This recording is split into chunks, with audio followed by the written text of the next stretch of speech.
If you thought we were only about microfiber towels for washing and cleaning your car, you're wrong. I got some foam offerings for you right up here.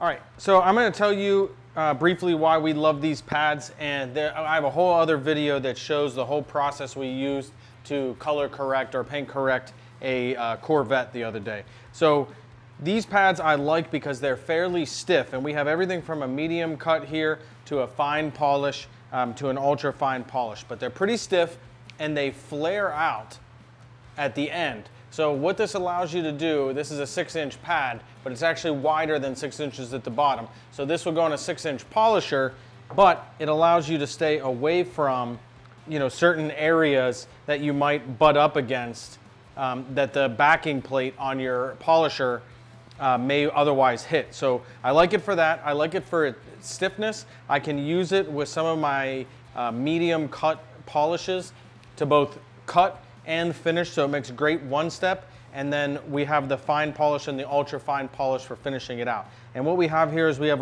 the most common offerings. We have 6-inch, 5-inch, and 3-inch. And of course this is medium, fine, and ultra fine polishing. This is super, super, super soft. And so they go on your 5-inch, 6-inch, and 3-inch polishers, but they do flare out, like I mentioned, at the bottom. Our most common pairing with our Autofiber pads is our Flex cordless polishers. So go check out our website today and get you some new foam pads.